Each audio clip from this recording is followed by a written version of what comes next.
Well, the hype train has well and truly pulled into the station, with No Man's Sky finally released to gamers waiting with outstretched grubby hands. And we all knew this game would be divisive, and it is. But before we get to any of that, let's just take a moment to appreciate the freedom and unchecked wonder of endless, silent, horrifying, magnificent space.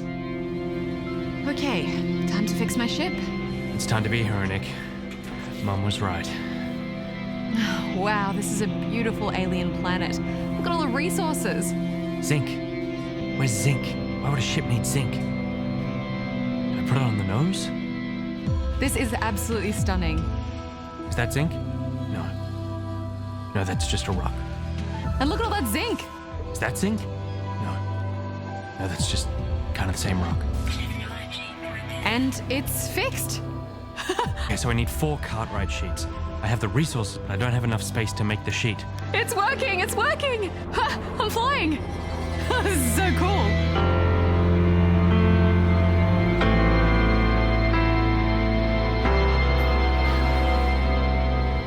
Oh my gosh, this thing is so cute. And look at Poop's gold.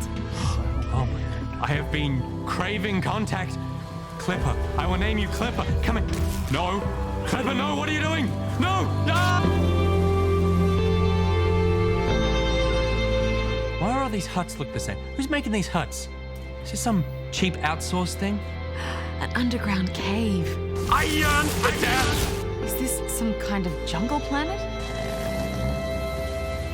The more of this language I learn, the more insight I gain into this race, and I realize we're all just connected. We're all one, part of the same energy.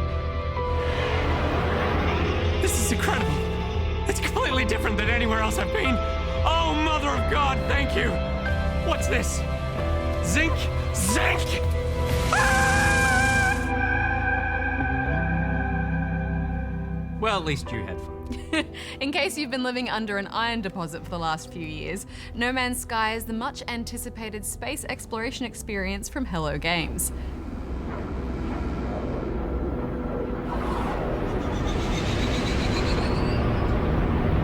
It drew a lot of attention due to the fact that the game is almost infinite, with a procedurally generated open universe to explore. Meaning each discovery is unique. But it also means you only need to explore 18 quintillion planets to have finished the game, so maybe call in sick for a day or two.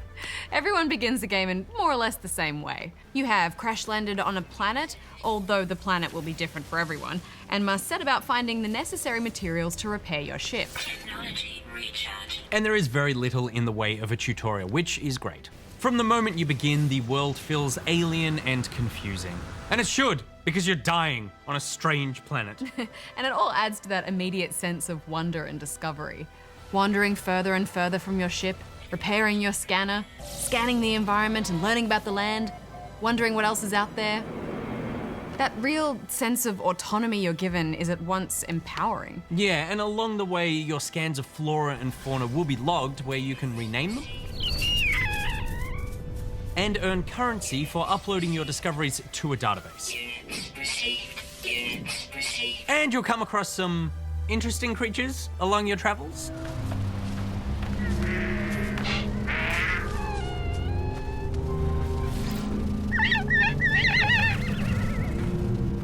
Being procedurally generated, they are often odd combinations of horns and limbs and eyes.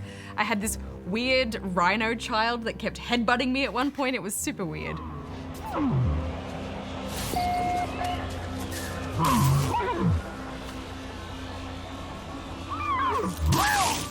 Look, I'd take Rhino Baby any day of the week over Giraffe Thing with what can only be described as a big old dick on his head.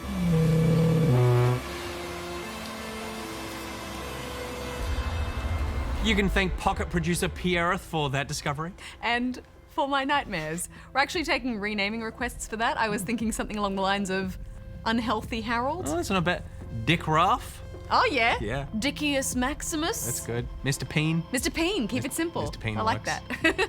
And while there are ways to uncover marked points of interest with scanning, activating beacons, many of the discoveries you make will be purely by accident. They all just blend into one though. You found one structure with an alien looking at an iPad, you found them all, because they're pretty much the same on every single planet. Sure, they have new gear for you, but it's nothing ever exciting. It's just stronger mining laser. Yay! It flickers with mild disappointment. You're an alien with a TV for a head. Tell me how you eat!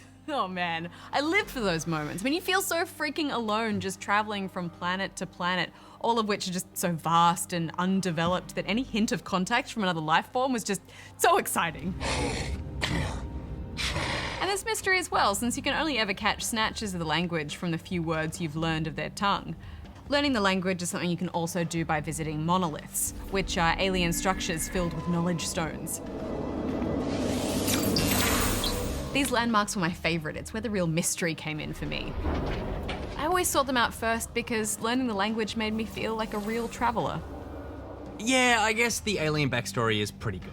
There's some interesting stories in there, but it's all lore. I never felt like a participant, just an observer.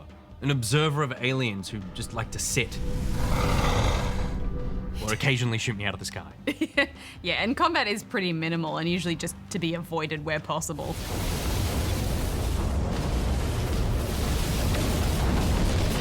There are these drones on all the planets called sentinels. They seem to be a galactic police force of some kind, and they'll attack you if you do something that they don't like, such as blasting open those sealed doors.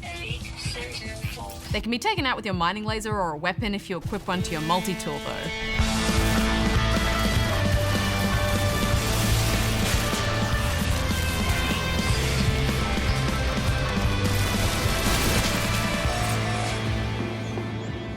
Die, you lose your inventory, which you should go and collect when you respawn because a big part of this game is inventory management. But I'd say that's what makes this game so dangerously addictive. You know, once I have this, then I can get that, and then so on. True, but that's also the entire gameplay loop. Mine for the thing, to make the thing, to upgrade the thing, to mine more things. Which stays interesting for about as long as it took me to say that sentence. But while the ultimate goal of No Man's Sky, if you need one, is to get to the center of the universe or to perhaps uncover the mysteries of Atlas, the real game here is finding and discovering all these new planets. But despite these huge claims of each one of these planets being unique, they actually all just start to feel totally samey to me. I agree. I mean, it can't help but become formulaic. You get to a planet, you activate a beacon, you talk to the alien, buy, trade, sell, upgrade, mine, move on. That sense of wonder dulls after a while, and all you see is work for a seemingly endless amount of time. And who knows what could be uncovered countless hours into the game. I will never know, because I will never grind my way through enough to get there. Let's take a look at our disappointment. Oh, good, good. And a perfect ending.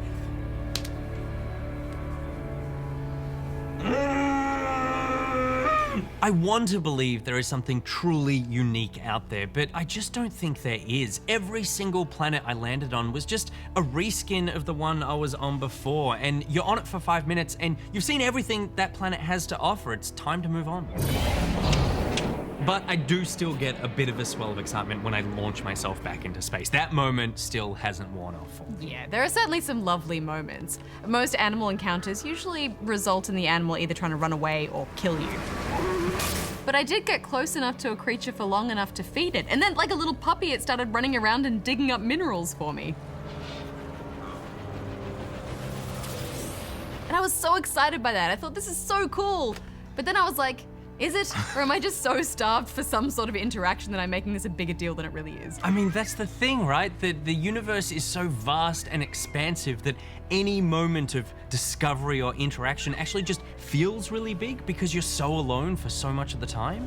Those tiny moments become so much more meaningful. A new world. A black hole.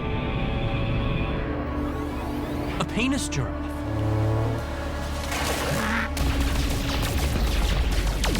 And that's nice, but for me, it's not nearly enough. Yeah, I mean, there are so many ways you can look at this experience. For example, here are some words you could use to describe No Man's Sky. Hypnotic, therapeutic, calming. Monotonous, frustrating, predictable. Yeah, and which of those objectives apply to your personal experience will not only depend on how you play, but who you are as a player and what you determine to be important to your personal journey throughout your time with it. Maybe it's a little from column A and a little from column B, but I do think because so much of this game is randomly generated, then your experience can come down to just the luck of the dice. Yeah, totally. I mean, there's some people that have experienced these lush kind of jungle planets with trees and stuff, and Who are these people? other people, like in 14 hours, have just seen rocks and dirt and more rocks. I can pretty much guarantee that if we turn around right now, there are rocks on the screen. Okay, like after menu. that, yeah, like I bet when they're not in a menu, it's rocks. And I do think that part of that was that we see these amazing trailers at E3, and Sony was talking about the game so much that people's expectations were just being raised to a point where there's no way the game can deliver on it, and it just sort of comes crashing down around you. It's really tough, isn't it? Because I have really thought about what our opinion of this game would be if it was some small kind of sleeper hit release. Like, or even like if it was in early access. Yeah, like some kind of like Minecraft $20 thing where we're all like, this is really, really cool. But once Sony gets behind it and jumped on the marketing train and everyone was so excited, everyone's expectations are high. And, we can't help that. And there's also the problem that I feel like that the game they have put out now in retail for sale just does not live up to the expectations we have for how much content should be in a video game. And they've said that in future patches, they're bringing in things like crafting and building. But at that point, it's kind of too little too late. I will have spent 20, 30 hours with a game that I'm not interested in going back now that you've actually put quote unquote the game in it. It's so true. And just because the game, like the universe is big, and sure, there is a lot for you to do, but is the stuff that you do in this giant world fulfilling? No, the answer is no, because nothing can mean anything if everything is random. And that's a poetic look at how our life is, but we actually need to live this.